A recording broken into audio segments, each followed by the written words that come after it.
예, 방금 르호보암에 대한 이야기를 우리가 한번 읽었습니다. 오랜만에 우리가 열왕기를 보게 되죠. 솔로몬의 시대, 이 솔로몬의 시대는 한마디로 말하면 영광의 시대였습니다. 국방력은 강했고요, 나라는 튼튼했습니다. 은과 금이 하도 많아가지고요, 길가에 돌처럼 여겨졌다, 그렇게 불리던 그런 시대가 솔로몬의 시대였습니다. 물론 이 솔로몬의 시대는 겉으로는 아주 화려했지만 제가 이제까지 계속해서 솔로몬에 대해서 설교했던 것처럼 사실 그 기초는 그렇게 튼튼하지는 못했습니다. 솔로몬의 신앙이 그렇게 좋지 않았겠죠. 좋지 않았기 때문입니다. 그럼에도 불구하고 겉으로 보이는 그런 이 솔로몬의 나라는 태평성대였고요, 나라는 강력했었습니다. 그런데 이 솔로몬이 죽고 그의 아들 르호보암이 이제 왕이 되었어요. 르호보암이 왕이 되니까 이스라엘의 지도자들이 물어요. 너는 어떻게 나라를 다스릴 것인가? 그때 이 르호보암이 이렇게 얘기하죠. 우리 아버지는 채찍으로 이 나라를 다스렸다면 나는 정갈 채찍으로 너희를 다스릴 것이라, 그렇게 이야기합니다. 솔로몬의 그 시대 때에 이 백성들이 많이 동원이 되어가지고요, 힘든 일들을 많이 겪었었습니다.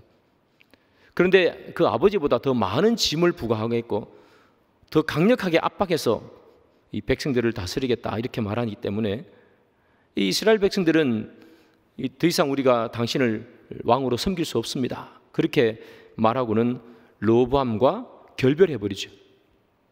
결별하고 난 후에 이 솔로몬을 피해서 애굽에 도망가 있던 여로보암을 그들의 왕으로 데려오게 됩니다.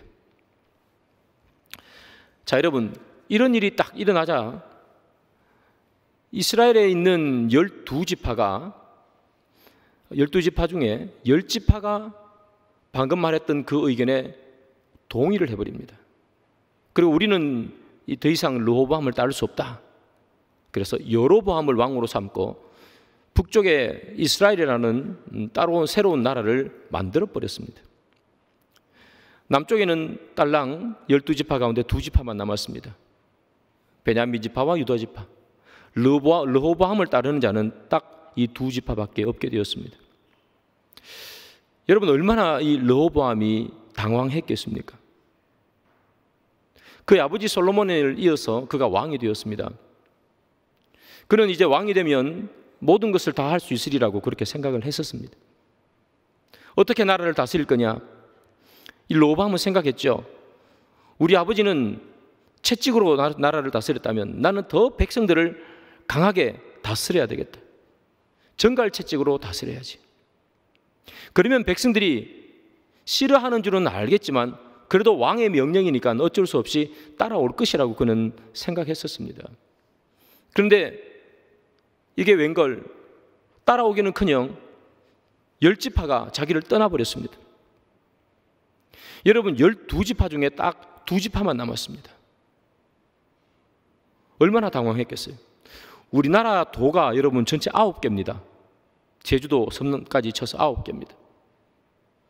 그런데 우리나라의 대통령이 되었는데 이 9개 도 중에서 딱 2개 도만 남겨놓고 다 떨어져 나갔다고 생각을 해보십시오. 여러분, 얼마나 당황스럽겠어요. 르호보암도 마찬가지였을 거예요. 당황스럽고 때로는 두려웠을 거예요. 백성들이 나라를 따라올 것인가? 내가 왕이 되자마자 10지파가 떠나버렸으니까 남은 그 2지파에 자기가 어떤 리더십을 발휘할 수 있겠어요? 리더십은 다 무너진 것 아니겠어요? 백성들을 이끌어갈 힘이 어디에서 생기겠어요? 역군을 감독하는 이 아도람이라는 사람을 이스라엘 쪽에 보냈더니 이스라엘 백성들이 그 아도람을 죽여버렸어요. 왕의 말도 이제는 듣지 않죠. 그 일을 겪고 난 다음에 이 르호보암이 생각했던 건 이런 걸 거예요. 왕이라고 해서 다 내 마음대로 되는 것이 아니구나 하는 거예요. 이 르호보암이 정신 차립니다. 어떻게 그 다음에 일을 수습하는가? 오늘 우리가 열왕기를 보고 있는데요, 역대기에도 르호보암의 이야기가 기록되어 있습니다.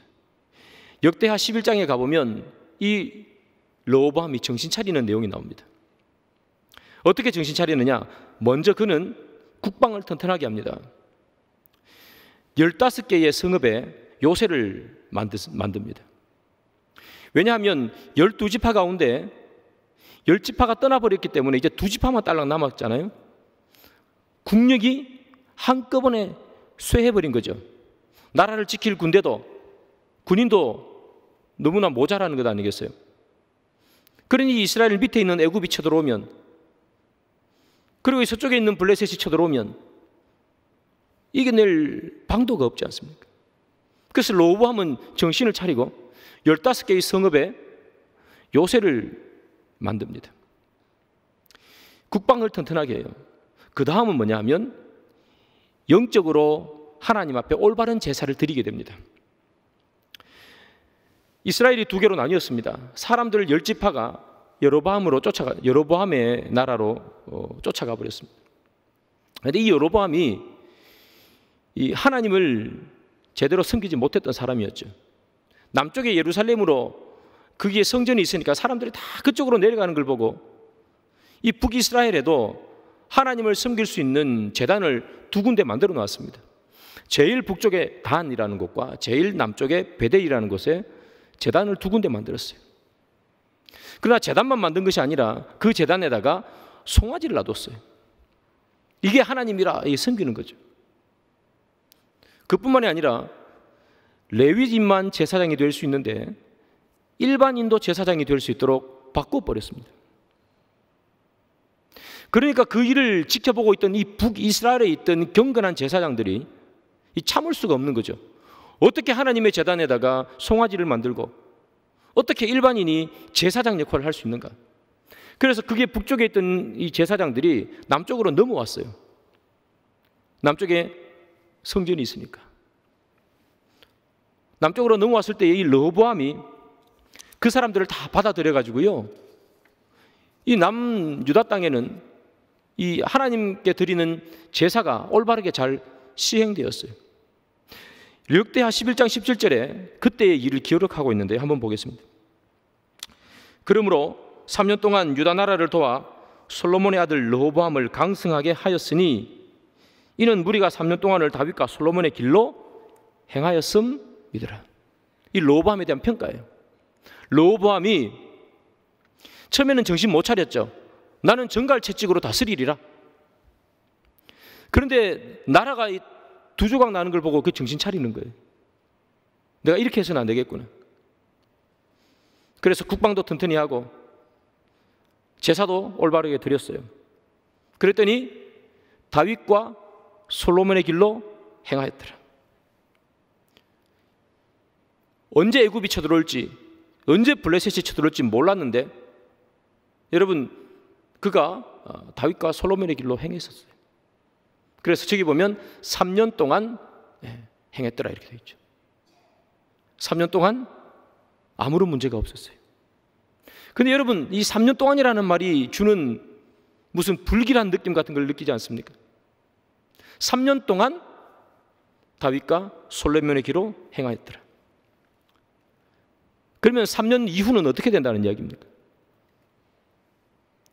여러분, 3년 동안은 평탄했습니다. 다윗의 길을 따랐습니다. 위기감도 있었습니다. 두려움도 있었습니다. 그러나 다윗과 솔로몬의 길을 따랐던 그 3년 동안에는 어떠한 어려움도 없었습니다. 3년 동안 너무나 평안하게 지냈습니다. 그러면 3년 이외의 시간은 어떻게 됩니까? 르호보암은 왕으로서 17년을 남유다 땅을 다스렸습니다. 3년 동안은 다윗의 길을 갔습니다. 그렇다면 나머지 14년은 어떻다는 이야기예요? 3년 동안 다윗과 솔로몬의 길을 따랐다는 이야기는 나머지 14년은 다윗과 솔로몬의 길을 따르지 않았다는 말이에요. 그 14년의 기록이 오늘 본문에 기록되어 있는 그 기록인 거예요. 여러분, 3년 동안은 열심히 다윗의 길을 따랐습니다. 믿음의 길을 따랐습니다. 그러나 나머지 14년은 믿음의 길을 따르지 못했습니다. 그것이 우리에게 보여주는 것은 다윗의 길, 하나님께서 원하시는 믿음의 길을 따르는 것, 3년 동안이 아니라 계속해서 평생에 하나님의 길을 따라가는 것이 얼마나 어려운지를 우리에게 보여줍니다. 여러분, 3년 동안은 얼마나 잘 따랐습니까? 그런데 그것이 그가 죽는 이 17년 동안은 이루어지지 못했다는 거예요. 계속해서 꾸준히 하나님의 길을 따라가는 것은 정말 쉽지 않은 일이고 정말 어려운 일입니다. 여러분, 다윗의 길을 걸어가는 것, 믿음의 길을 걸어가는 것은 외로운 길이에요. 얼마나 외로운 길인지 아세요? 다윗이 그렇게 표현합니다. 사망의 음침한 골짜기를 건너가는 것 같다. 시편 23편에 그렇게 얘기하죠. 푸른 초장에 다다르기 위해서는 무슨 길을 건너가야 합니까? 사망의 음침한 골짜기를 건너야 되는 거예요. 여러분, 누가 사망의 음침한 길을 걸으려고 하겠습니까? 아무도 그 길을 걸으려 하지 않을 거예요. 그래서 다윗의 길을 간다는 것, 신앙의 길을 간다는 것, 믿음의 길을 간다는 것은 외로운 길입니다. 예수님께서도 말씀하시잖아요. 좁은 길이라고 표현하잖아요. 천국으로 들어가는 문은 좁은 문인데 그 좁은 문을 가기 위해서는 좁은 길을 가야 한다는 거예요. 그래서 그 좁은 길은 찾는 자가 적다라고 표현해요. 믿음의 길을 걸어가는 것은 외로운 길입니다. 외로운 길임에도 불구하고 그것을 계속해서 가느냐, 그렇지 않느냐, 그것이 신앙의 성패를 좌우하는 거예요. 3년 동안 반짝 신앙의 열심을 품는 것은 누구나 할 수 있죠. 한순간 우리가 예수를 향해서 열심을 품는 것 우리는 누구나 할 수 있습니다. 그러나 여러분, 계속해서 신앙의 열심을 품고 하나님을 떠나지 않는 것은 너무나 어려운 거예요.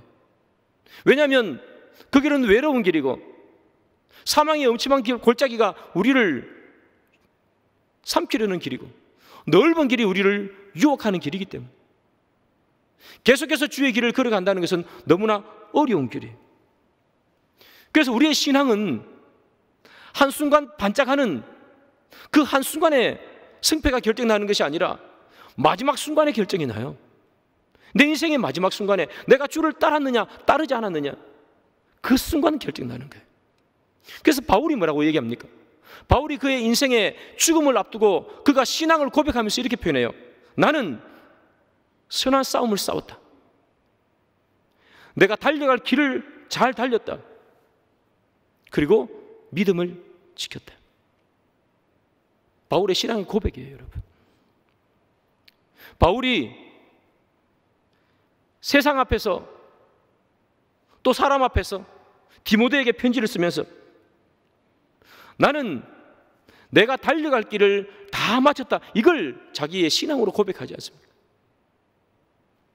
내가 교회를 몇 개를 개척했고 내가 성경을 얼마나 많이 기록했다를 쓰지 않아요. 물론 그것도 중요하죠. 그러나 그것보다 더 중요한 것은 그 길을 끝까지 인내하며 달려갔다는 것. 그것이 자기 스스로에게 대한 자랑이고 자기 스스로에 대한 기쁨인 거예요. 내가 그 외로운 길을 달려왔구나. 끝까지 포기하지 않고. 한순간 열심을 내어 교회를 몇 개 개척할 수도 있고 한순간 열심을 내어서 성경을 기록할 수도 있지만, 그러나 내가 그 길을 중간에 마치지 아니하고 끝까지 달려왔구나.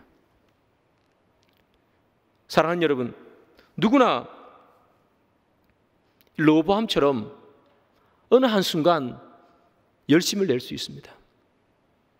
어느 한순간 열심을 내어서 주님 앞에 예배를 드리고 기쁨으로 찬양하고 열정으로 전도할 수 있습니다.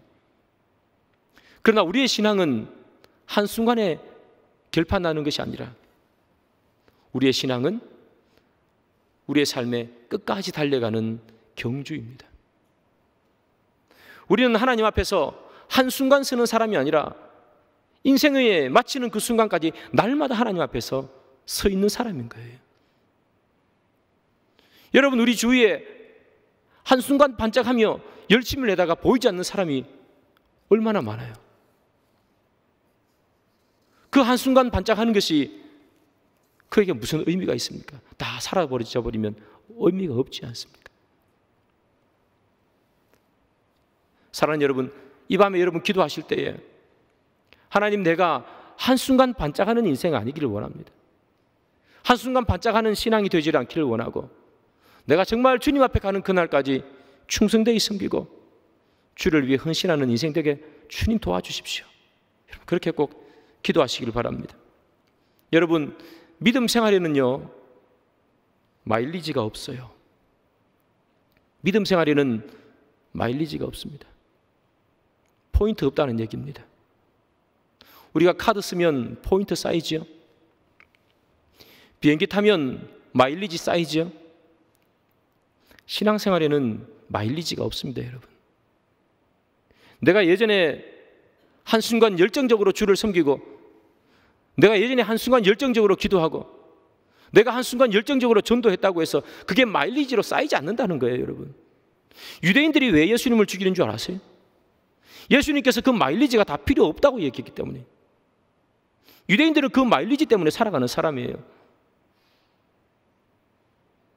나의 조상이 아브라함이야. 그 마일리지, 영원히 사라지지 않는 마일리지.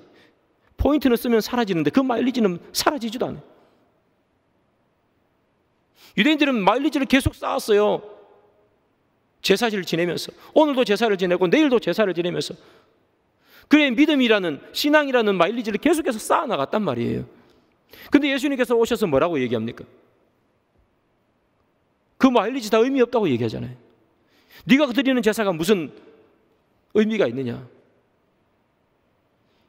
예수의 죽으심도 모르고 하나님의 마음도 모르고 제사만 드리는 그게, 그렇게 해서 막 쌓아놓은 마일리지가 무슨 의미가 있느냐? 예수님께서 그렇게 선포하니까 그들이 이제까지 쌓아놓았던 마일리지 없어지니 여러분, 예수님을 죽이는 거예요. 저도 지금 제 카드에 포인트 많이 있는데요, 여러분 카드에 포인트 다 없다고 생각해 보십시오. 난리 나지 않겠습니까? 어떻게 쌓아놓은 포인트인데. 여러분, 신앙에 쌓아놓은 마일리지 없다는 걸 꼭 기억하십시오. 예전에 내가 아무리 하나님 앞에 뜨겁게 찬양하고 한순간 기도해도 그 마일리지 쌓이는 거 아닙니다. 우리는 매일매일 하나님 앞에서 우리를 세워나가야 되는 사람이에요. 르호보암은 3년 동안 마일리지 열심히 쌓았습니다. 그 3년 동안 마일리지 열심히 쌓으면 뭐 하겠습니까? 그가 죽었을 때 평가는 뭡니까? 악한 왕, 우상을 섬긴 왕 아닙니까? 르호보암은 17년 동안 나라를 다스렸어요. 3년 동안 나라를 잘 다스렸습니다. 그런데 나머지 14년은 엉망으로 나라를 다스렸습니다. 어떻게 나라를 다스렸는가? 오늘 본문 23절, 24절에 잘 나타나는데요, 거기 보면 이렇게 기록되어 있습니다. 온 나라에 우상이 넘쳤다. 온 나라에 우상이 넘쳤어요. 그리고 남색하는 자가 있었다. 그렇게 기록해요. 남색하는 자. 여러분, 성전에 가면 신과 인간을 연결해 주는 사람이 있습니다. 어떤 활동을 통해서 신과 인간과의 이 연결을 해주는 사람, 그 역할을 담당했던 것이 누구냐 하면 신전창기였습니다. 여자들이죠. 어떻게 신과 인간들을 교감시켜 주느냐? 성관계를 통해서 교감시켜 주는 거예요. 그래서 성전창기라고 불렀습니다. 그런데 그 역할을 여자들이 했지만 남자들이 그 역할을 하는 사람도 있었다는 얘기예요. 여기 나오는 이 남색한다 하는 그 표현은 바로 그런 표현입니다. 여러분, 3년 동안 나라를 잘 다스렸어요. 다윗의 길로 갔어요. 그런데 어쩌다가 온 나라에 우상이 판을 치고 남색하는 자들이 그 땅에 수두룩하게 있었던가? 도대체 무슨 일이 있었는가? 왜 이렇게 갑자기 변해버렸는가? 오늘 본문을 보면 르호보암을 소개할 때 독특한 점이 하나 발견돼요. 열왕기상 14장 21절에 예루살렘에서 17년 동안 다스리니라. 그의 어머니의 이름은 나아마요 암몬 사람이더라. 자, 르호보암이 왕이 될 때 17년 동안 다스렸다 이렇게 기록하면서 누구를 저기다가 기록하는가 하면 그의 어머니 이름을 기록해요. 그의 어머니 이름은 나아마요 암몬 사람이더라 이렇게 기록하죠. 르호보암이 17년 동안 이스라엘을 다스리고 그리고 그가 죽습니다. 31절에 그가 죽을 때 이야기가 나오는데요. 한번 보겠습니다. 르호보암이 그의 조상들과 함께 자니 그의 조상들과 함께 다윗 성에 장사되니라. 그의 어머니의 이름은 나아마요 암몬 사람이더라. 그의 아들 아비암이 대신하여 왕이 되니라. 르호보암이 죽을 때도 동일하게 등장하는 사람 한 명 나오죠. 어머니 나아마. 르호보암이 왕이 될 때 어머니의 이름이 기록되고 르호보암이 죽을 때에 그의 어머니의 이름이 기록돼요. 그런데 그의 어머니는 암몬 여인이었어요. 여러분, 르호보암이 3년 동안 다윗의 길을 가다가 왜 갑자기 그가 변해서 14년을 우상의 길을 가는가? 여기서 바로 보이는 거죠. 나아마를 소개하면 르호보암을 소개하면서 샌드위치처럼 그의 어머니의 이름을 기록해요. 암몬 여인 나아마. 여러분, 이 르호보암이 우상의 길을 걸어가는 데 있어 결정적인 역할을 한 사람은 누구냐? 바로 그의 어머니 암몬 여인입니다. 그런데 이런 생각을 해봤습니다, 여러분. 물론 르호보암이 어머니의 길을 따르지 않았어야 했던 것이겠죠.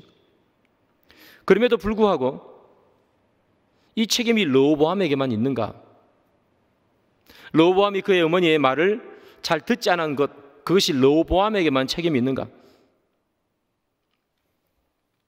그의 어머니의 길을, 암몬 여인의 길을, 우상의 길을 따르지 않았던 것, 르호보암이 했어야 하는 일임에도 불구하고 르호보암에게만 책임을 물을 수 없다는 거예요. 왜냐? 르호보암의 어머니 나아마는 누구의 부인입니까? 솔로몬의 부인입니다. 솔로몬의 부인. 르호보암이 어머니를 선택할 수 있나요? 엄마를 선택해서 나오는 자녀가 있습니까? 엄마를 선택할 수 있는 자녀는 아무도 없습니다. 아버지를 선택할 수 있는 자녀도 아무도 없습니다. 부모를 선택할 수 있는 자녀는 없는 거예요. 어머니가 암몬 여인이다. 이 르호보암이 어떻게 선택할 수 있겠어요? 그러면 이 책임은 1차적으로 누구한테 있는 거예요? 솔로몬한테 있는 거예요. 솔로몬한테. 솔로몬이 이방 여인과 결혼을 했으니까 르호보암의 엄마가 암몬 여인인 거고, 이 르호보암이 엄마의 영향을 받아서 우상을 섬기는 거예요. 여러분, 솔로몬이 그의 아버지 다윗과 마찬가지로 많은 여인들과 결혼하지 않습니까? 왜 이 많은 여인, 암몬 여인, 여러 여인 다 결혼하는데 왜 그렇게 결혼하는가? 다름 아니죠. 정략 결혼 아닙니까? 나라를 튼튼하게 하기 위해서, 외세의 침입을 막기 위해서. 그런데 참 재미있는 사건은요, 여러분, 우리가 잘 아는 것처럼 이 다윗이 나라를 튼튼하게 하기 위해서 애굽의 그 바로의 딸과 결혼하지 않습니까? 정략 결혼을 하면서 나라를 튼튼하게 만듭니다. 애굽과 사돈지간을 맺으면 우리나라는 튼튼해질 거야, 그렇게 생각했겠죠. 그런데 오늘 본문을 한번 보겠습니다. 열왕기 열왕기상 14장 25절 27절이죠. 르호보암 왕 제5년에 애굽 왕 시삭이 올라와서 예루살렘을 치고 여호와의 성전의 보물과 왕궁의 보물을 모두 빼앗고 또 솔로몬이 만든 금방패를 다 빼앗은지라 르호보암 왕이 그 대신 노스로 방패를 만들어 왕궁 문을 지키는 시위대장의 손에 맡기매. 다윗도 나라를 튼튼하기 위해서 애굽 여인과 결혼을 했습니다. 솔로몬도 나라를 튼튼하기 위해서 애굽과 좋은 관계를 맺었습니다. 말도 사주고. 근데 여러분, 애굽 왕 시삭이 공격을 합니다. 애굽의 도움을 받기 위해서 결혼을 했는데 다 헛수고입니다. 솔로몬이 통치할 때 애굽은 애굽 21왕조가 나라를 다스렸습니다. 르호보암이 통치할 때는 애굽 22왕조가 나라를 다스렸습니다. 왕조가 바뀌어버리니까 그 전에 왕조는 솔로몬에게 친했는데 왕조가 바뀌어버리니까 솔로몬하고 관계가 끊어져 버렸어요. 아무 관계가 없잖아요. 그러니까 약해 보이니까 공격해버리는 거예요.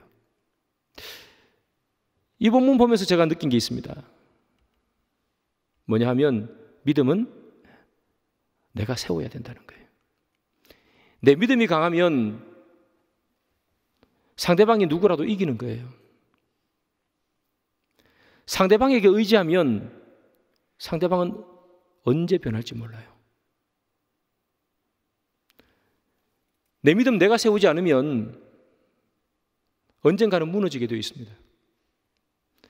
르호보암이, 솔로몬이 자기 믿음을 자기가 잘 세웠다면, 애굽에 의지하지 않았다면 그들은 하나님의 은혜로 말미암아 나라가 튼튼했을 건데 애굽에 의지하다 보니까 애굽의 왕조가 바뀌니까 나라가 침입을 받잖아요.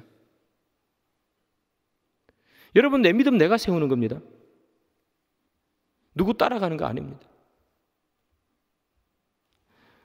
어떤 믿음 좋은 사람, 믿음의 모델이 될 수 있겠죠. 그러나 그 사람 의지하는 것이 우리 믿음의 좋은 결과를 만들어주지 않습니다. 내 믿음은 내 열심으로 내가 세워야 합니다. 솔로몬, 르호보암 우리에게 주는 교훈입니다. 애굽을 의지했습니다. 그랬더니 애굽이 믿는 도끼에 발등 찍힌다고 공격하지 않습니까? 사랑하는 여러분, 내 믿음 내가 지키지 않으면 오늘 본문에 보십시오. 다 무너지죠. 그리고 금방패가 뭐로 바뀝니까? 놋방패로 바뀌어버립니다. 가지고 있던 금방패 다 빼앗겨버렸습니다. 내 믿음 내가 세우지 않으면 하나님의 영광, 주의 은혜 다 떠나갑니다. 내 믿음 내가 세울 때, 어려울 때 내가 지킬 수 있고 어려울 때 무너지지 않고 서는 거예요. 남 의지하고 있다가 다 넘어집니다. 여러분, 내가 하나님 앞에 올바로 서는 여러분 되기를 바랍니다. 남 의지하지 마시고 환경 의지하지 마시고 내 신앙, 내 믿음 주님 앞에 잘 세우는 그런 여러분 되기를 바랍니다. 르호보암은요, 어머니의 영향을 받았습니다. 3년 동안 걸어왔던 다윗의 길을 포기하고 우상의 길을 걸었습니다. 성경을 보면 르호보암이 왕이 될 때 41세라고 기록하고 있습니다. 41살이었습니다. 41살이면 어른입니다. 지금도 어른이지만 옛날에는 더 어른이었겠죠. 다 큰 어른, 자기 신앙 자기가 못 지킵니다. 어른이라고 다 어른이 아닙니다, 여러분. 자기 신앙 자기가 못 지키면 몸은 컸을지 모르겠지만 신앙적으로는 어린아이입니다. 바울이 고린도 성도들을 보고 하는 이야기죠. 젖먹이 같다고 얘기하지 않습니까? 너희들은 단단한 것을 씹을 수 없다. 그들이 악이라서 그들이 나이가 어려서 단단한 것을 못 심는 것이 아니라 다 큰 어른이지만 자기 신앙 자기가 못 지키는 거예요. 그래서 너희들은 젖먹이 같다 이렇게 얘기하잖아요. 사랑하는 여러분, 르호보암 보십시오. 41살이면 그때로 치면 많이 어른이죠. 그런데도 자기 신앙 못 지키잖아요. 할아버지가 다윗이고 아버지가 솔로몬인데 자기 신앙 하나도 못 지키잖아요. 아버지 솔로몬, 그가 하나님을 떠나 있는 삶을 살았음에도 불구하고, 그럼에도 불구하고 그는 하나님도 섬겼던 사람입니다. 그런데 그는 자기 신앙 하나도 못 지켜요. 자기 옆에 제사장이 없습니까? 자기 옆에 레위인이 없습니까? 자기 옆에 많이 있었던 사람들이 다 제사장이고 레위인이고 그렇지 않습니까? 자기 옆에 수많은 제사장 레위인이 있으면 뭐 하겠습니까? 자기 신앙 자기가 하나 못 지키는데. 하나님을 향한 마음, 그것 하나 제대로 못 지키는데 어떻게 해서 그가 어른이겠어요? 여러분, 열왕기상 14장 21절을 한번 보십시오. 솔로몬의 아들 르호보암은 유다 왕이 되었으니 르호보암이 왕위에 오를 때에 나이가 41세라. 여호와께서 자기 이름을 두시려고 이스라엘 모든 지파 가운데서 택하신 성읍 예루살렘에서 17년 동안 다스리니라. 그의 어머니의 이름은 나아마요 암몬 사람이더라. 하나님께서 예루살렘을 어떻게 소개하느냐? 자기 이름을 두시려고 택한 성읍이라고 얘기했어요. 하나님의 이름을 두려고 택한 성읍 예루살렘. 그런데 거기에 하나님의 이름은 다 사라져버리고 누구의 이름만 거기에 있어요? 우상의 이름만 거기 있죠. 우상의 이름은 가득했어요. 하나님의 이름이 있어야 할 곳에 하나님의 이름이 사라지면 금방패가 놋방패됩니다. 여러분, 하나님의 이름이 있어야 하는 곳에, 주의 영광이 있어야 하는 곳에 주의 영광이 사라지면, 주의 통치가 있어야 할 곳에 주의 통치가 사라지고 세상이 통치하면, 하나님의 마음이 있어야 되는 곳에 하나님의 마음이 없고 세상이 그 자리를 차지하고 있으면 금방패는 놋방패됩니다. 내가 자랑했던 것은 수치스러운 것으로 변하게 됩니다. 세상 사람들은 언제가 인생의 황금기라고 얘기합니까? 젊었을 때, 돈 많이 벌 때. 내 인생의 최고 황금기, 젊어서 힘이 넘칠 때, 또는 돈을 많이 벌어서 하고 싶은 건 마음껏 할 때, 그때를 세상 사람들은 내 인생의 황금기라고 얘기합니다. 오늘 본문으로 말하면 내 인생에 금방패 가지고 있던 시기, 다른 사람들 다 노스로 만든 방패 들고 싸울 때 나는 금방패 가지고 있던 그 시기, 내 인생의 황금기, 돈 많을 때, 젊었을 때. 근데 오늘 본문을 통해서 우리가 찾아볼 수 있는 우리 인생의 황금기는 언젠가? 자기 이름을 두시려고 택하신 성읍 예루살렘. 하나님의 이름이 내 삶에 있을 때, 그때 우리의 인생의 황금기예요. 여러분 인생을 돌아보시기 바랍니다. 여러분 인생의 황금기는 언제였습니까? 내 인생의 황금기는 언제였습니까? 젊었을 때입니까? 젊어서 돈 많이 벌 때였습니까? 성경은 그렇게 말하지 않습니다. 우리의 인생의 황금기는 젊었을 때도 아니고 돈 많이 벌 때도 아니고 하나님의 이름이 내 삶에 있을 때, 하나님이 나를 통치할 때, 세상이 감히 나를 통치하지 못할 때, 내 입에서 하나님의 이름이 나타날 때, 그때가 우리의 인생의 황금기인 거예요. 여러분 인생의 황금기를 누리기를 원합니까? 인생의 황금기를 누려서 가고 싶은 건 마음껏 가고, 하고 싶은 건 마음껏 하고, 먹고 싶은 건 마음껏 먹고, 놀고 싶은 건 마음껏 놀고 싶습니까? 그것이 인생의 황금기입니까? 여러분들이 원하시는 인생의 황금기는 그런 것입니까? 성경이 우리에게 말해주는 인생의 황금기라는 것은 하나님의 이름이 우리의 인생에 있을 때, 그 어떤 것도 우리를 통치하지 못할 때, 그때 성도 인생의 황금기라고 말하지 않습니까? 하나님께서는 그의 이름을 우리 가운데 두고 싶으신 거예요. 여러분, 오늘 본문에 보면 예루살렘을 택해서 주님의 이름을 두고 싶었다, 그렇게 얘기하죠. 어디 예루살렘만 하나님의 이름을 두려고 택한 그런 도시겠습니까? 예수님께서 이 땅에 오셔서 우리를 부르셨지 않습니까? 우리를 왜 부르셨습니까? 하나님의 이름을 두고 싶었기 때문입니다. 구약에는 예루살렘에다가 하나님의 이름을 두었을지 모르겠지만 신약에는 우리 안에 하나님의 이름을 두고 싶은 거예요. 그래서 신약 성경은 우리를 뭐라고 부르느냐? 교회라고 부르지 않습니까?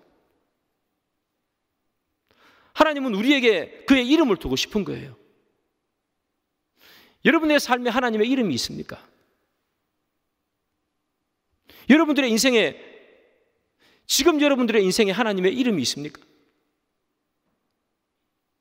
로보암처럼 예전에 처음 왕이 되어 3년 동안 나라를 다스릴 때, 그때 하나님이 있었다. 내가 20년 전에, 30년 전에 처음 하나님을 만났을 때 그때 하나님이 내 안에 있었다, 그런 거 말고 그 마일리지는 필요 없다고 말씀드렸죠. 지금 하나님의 이름이 내 삶에 있는 거예요. 3년 지나가고 14년 동안, 그 시기에 내 인생의 14년 동안 하나님의 이름이 내 인생에 있는 거예요. 하나님께서는 우리를 하나님의 이름을 두기 위해서 만들었습니다. 예루살렘처럼 말이죠. 우리의 인생에 하나님의 이름이 있으면 그때는 우리의 인생의 황금기고 금방패가 있는 시기겠죠. 그러나 우리의 인생에 하나님의 이름이 예전에는 있었는데 지금 없다면, 3년 동안은 있었는데 이 14년 동안은 있었는지 없었는지 가물가물하다면 우리의 인생은 놋방패되는 겁니다. 금은 녹슬지 않습니다. 놋은 녹슬게 됩니다. 사랑하는 여러분, 오늘 르호보암을 우리가 살펴봤는데요, 이 르호보암은 참 어찌 보면 불쌍한 사람 같습니다. 그 3년 동안 그렇게 다윗의 길을 잘 따라갔는데, 계속해서 달려갔으면 좋을 뻔했는데 그 14년을 엉뚱한 길로 가고 말았습니다. 저와 여러분들이 르호보암 같은 인생을 살지 않았으면 좋겠습니다. 세상에 많은 사람들이 사실 르호보암 같은 인생을 삽니다. 열심을 내어 주를 따라왔습니다. 예수를 믿는 것이 쉽지 않습니다. 때로는 힘들었습니다. 그래서 예수를 믿는 길을 포기하고 세상의 길로 나머지의 인생을 살아가는 사람들이 우리 주위에 너무나 많습니다. 우리는 그런 인생이 아니기를 원합니다. 사랑하는 여러분, 그러기 위해서 우리는 뭘 해야 될까요? 르호보암이 그의 어머니의 영향을 받지 않습니까? 그의 어머니가 암몬 여인이었으니 얼마나 많은 우상을 르호보암에게 이야기했겠습니까? 얼마나 많은 영향을 그의 어머니에게 받았겠습니까? 그는 41살이 되는 동안 자기 자신의 믿음을 지킬 힘이 없는 사람이었습니다. 여러분, 우리가 우리의 신앙을 지킬 힘을 가지고 있지 않다면 우리는 늘 세상의 말에 흔들리게 됩니다. 우리가 내 신앙을 지킬 힘이 없다면 우리는 늘 세상의 공격, 마귀의 공격에 당하고 맙니다. 그래서 이 시간 여러분 기도하셔야 됩니다. 하나님, 내가 내 믿음을 지킬 수 있도록 도와주십시오. 남이 내 믿음 지켜주는 것 아닙니다. 애굽이 이스라엘을 지키는 거 아닙니다. 내 믿음이 나를 지키는 겁니다. 예전에 열심히 했던 것, 그게 다 무슨 소용입니까? 3년 동안 열심히 했던 것, 하나님 앞에 가서 로보암이 무슨 얘기 하겠습니까? 하나님, 나 3년 동안 열심히 섬겼습니다. 하나님께서 그것을 들으시고 뭘 하시겠습니까? 너는 14년 동안 뭐 했나 물어보지 않겠습니까? 우리가 우리의 신앙을 지키기 위해서 정말 열심을 내시는 우리가 되기를 바랍니다. 그래서 사랑하는 여러분, 우리가 늘 기도하는 거, 또 예배 드리는 거, 또 말씀을 읽는 거, 전도하는 거, 이게 성경의 또 신앙의 기본 아니겠어요? 아드폰테스, 기본으로 돌아가자. 여러분, 그 기본을 우리가 지키면 하나님의 이름이 우리 안에 늘 거하는 겁니다. 그걸 지키지 못하면 금방패가 노방패 됩니다. 세상 사람들은 우리의 겉모습을 보면서 야, 네 인생 금방패 같은 인생이란 말할지 모르겠지만 하나님이 떠나버리면 노방패 같은 인생 되는 겁니다. 말씀의 결론을 맺습니다. 사랑하는 여러분, 로보암을 반드시 기억하십시오. 로보암은 어찌 보면 우리 인생과 너무나 닮았습니다. 다윗은 범접할 수 없는 사람 같습니다. 그러나 로보암은 다릅니다. 3년 동안 열심히 일내다가 점점점 멀어져만 갑니다. 엄마의 영향, 세상의 영향, 많은 영향을 받다가 그는 결국 하나님을 떠나버린 인생 아닙니까? 우리의 인생과 얼마나 많이 닮았습니까? 잊지 마시고 내 믿음 내가 지키는 사람들, 세상에 영향받지 않도록 3년 동안 열심히고 14년 동안 다 떠나 있는 인생 아니라 오늘도 주님 앞에 서는 인생, 오늘도 기도하는 인생, 오늘도 말씀 펴서 읽는 인생, 그 길이 외로운 길, 힘든 길, 때로는 사망의 음침한 길을 가는 길, 좁은 길 같지만 그럼에도 불구하고 기도하고 말씀 보고 전도하고 예배드리고 그렇게 하면서 내 신앙, 내 믿음 내가 지켜나가는 그런 우리 모두가 되기를 주님의 이름으로 축복합니다.